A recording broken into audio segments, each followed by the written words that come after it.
राधे राधे। कैसे हैं आप सब? स्वागत है आपका अपने यूट्यूब चैनल पर। हर रोज़ हमारी वीडियो पाने के लिए चैनल को सब्सक्राइब करें, वीडियो पे लाइक करें और कमेंट करें। सुनिए अध्याय 4 दिव्य ज्ञान, भागवत गीता की श्लोक।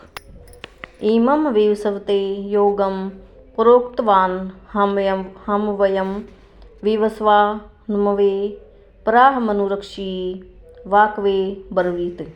अर्थात भगवान श्री कृष्ण ने कहा, मैंने इस अमर योग विद्या का उपदेश सूर्यदेव विवस्वान को दिया और विवस्वान ने मनुष्यों को पिता मनु को उपदेश दिया और मनु ने इसका उपदेश इक्ष्वाकु को दिया। यहाँ पर हमें भागवत गीता का इतिहास प्राप्त होता है। यह अत्यंत प्राचीन बताया गया है। जब इसे सूर्यलोक इत्यादि संपूर्ण लोकों के राजा को प्रदान किया गया है, तब जब इसे समस्त लोकों के राजा विशेष रूप से निवासियों की रक्षा के निमित्त होते हैं। अतः राजन्य वर्ग को भगवत गीता की विद्या को समझना चाहिए, जिससे वे नागरिकों पर प्रशासन कर सकें और उन्हें काम रूपी भव बंधन से बचा सकें।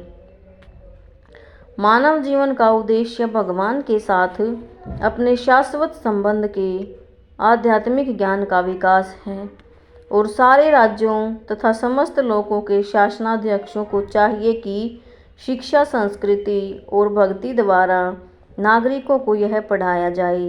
दूसरे शब्दों में सारे राज्य के शासनाध्यक्ष कृष्ण भावनामृत विद्या का प्रचार करने के लिए होते हैं, जिससे जनता इस महाविद्या का लाभ उठा सके और मनुष्य जीवन के अवसर का लाभ उठाते हुए सफल मार्ग का अनुसरण कर सके।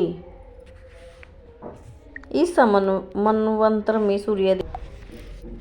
सूर्यदेव विवस्वान कहलाता है, यानी सूर्य का राजा, जो सौरमंडल के अंतर्गत समस्त ग्रहों का उद्गम है।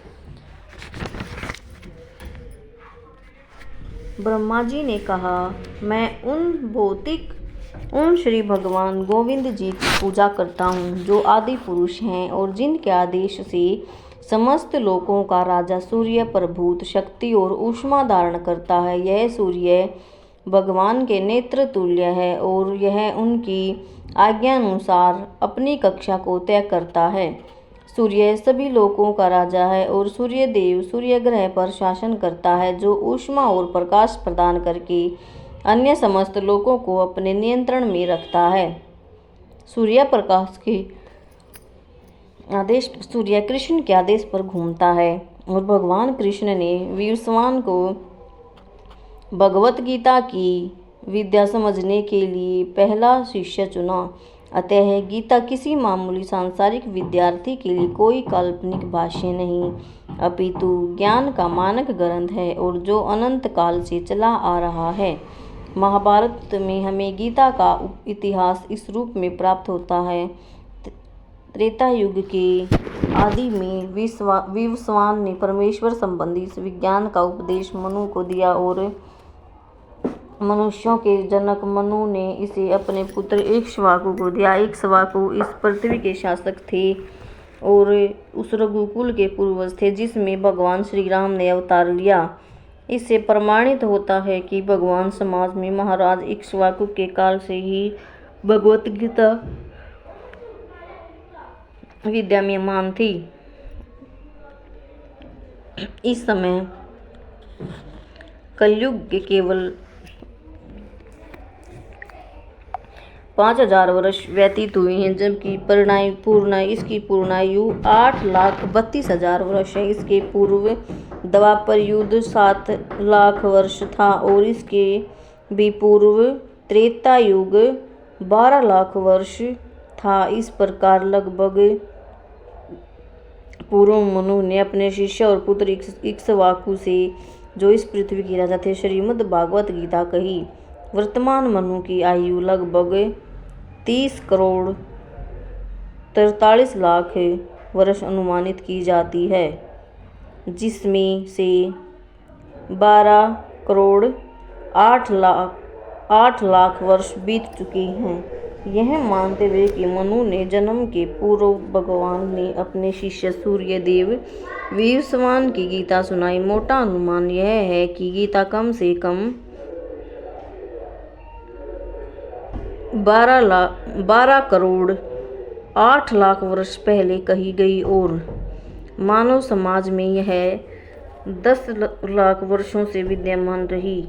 इसे भगवान ने लगभग 5000 वर्ष पूर्व अर्जुन से पुनः कहा। गीता के अनुसार ही इसके वक्ता भगवान कृष्ण के कथन के अनुसार यह गीता के इतिहास का मोटा अनुमान है। सूर्यदेव विवस्वान को इसलिए गीता सुनाई गई क्योंकि वह क्षत्रिय था और उन समस्त स्त्रियों का जनक है जो सूर्यवंशी हैं। चूंकि भगवत गीता वेदों के ही समान है क्योंकि इसे श्री भगवान ने कहा था, अतः यह ज्ञान अपौरुषेय है। चूंकि वैदिक आदेशों को यथारूप और बिना किसी मानवीय विवेचना के स्वीकार किया जाता है, फलतः गीता को भी किसी सांसारिक विवेचना के बिना स्वीकार किया जाना चाहिए।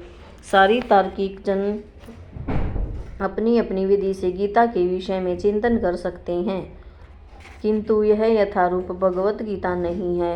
अतः भगवत गीता को गुरु परंपरा से यथारूप में ग्रहण करना चाहिए। यहाँ पर यह वर्णन हुआ है कि भगवान ने इसे सूर्यदेव से कहा। सूर्यदेव ने अपने पुत्र मनु से और मनु ने अपने पुत्र इक्ष्वाकु से कहा है। अगला श्लोक, एवं परंपरा प्राप्तमिमं राजश्रियो विदु स कालिनेः महता योगो नष्ट है परंतप। अर्थात इस प्रकार यह परम विज्ञान गुरु परंपरा द्वारा प्राप्त किया गया है और राजर्षियों ने इसी विधि से इसे समझा, किंतु काल क्रम में यह परंपरा छिन्न हो गई, अतः यह विज्ञान यथारूप में लुप्त हो गया लगता है। यहाँ स्पष्ट कहा गया है कि गीता विशेष रूप से राजर्षियों के लिए थी क्योंकि वे इसका उपयोग प्रजा के ऊपर शासन करने में करते थे। निश्चय ही भगवत गीता कभी भी आसुरी पुरुषों के लिए नहीं थी, जिनसे किसी को भी इसका लाभ न मिलता और जो अपनी सनक के अनुसार विभिन्न प्रकार की विवेचना करते हैं। अतः जैसे ही असाधु भाष्यकारों के निहित स्वार्थों से गीता का मूल उद्देश्य उच्छिन्न हुआ, वैसे ही पुनः गुरु परंपरा स्थापित करने की आवश्यकता प्रतीत हुई। 5000 वर्ष पूर्व भगवान ने स्वयं देखा कि गुरु परंपरा टूट चुकी है, अतः उन्होंने घोषित किया कि गीता का उद्देश्य नष्ट हो चुका है। इसी प्रकार इस समय गीता के इतने संस्करण उपलब्ध हैं कि उनमें से प्राय सभी प्रामाणिक गुरु परंपरा के अनुसार नहीं है। विभिन्न संसारी विद्वानों ने गीता की असंख्य टीकाएं की हैं, किंतु वे प्राय सभी श्री कृष्ण को स्वीकार नहीं करते, यद्यपि वे कृष्ण के नाम पर अच्छा व्यापार चलाते हैं। यह आसुरी प्रवृत्ति है क्योंकि असुरगण ईश्वर में विश्वास नहीं करते, वे केवल परमेश्वर के गुणों का लाभ उठाते हैं। अतएव अंग्रेजी में गीता के एक संस्करण को नितांत आवश्यकता थी जो परंपरा से प्राप्त हो। प्रस्तुत प्रयास इसी आवश्यकता की पूर्ति के उद्देश्य से किया गया है। भगवत गीता यथास्वरूप मानवता के लिए महान वरदान है, किंतु यदि इसे मानसिक चिंतन समझा जाए तो यह समय का अपव्यय होगा। जय श्री कृष्णा। राधे राधे।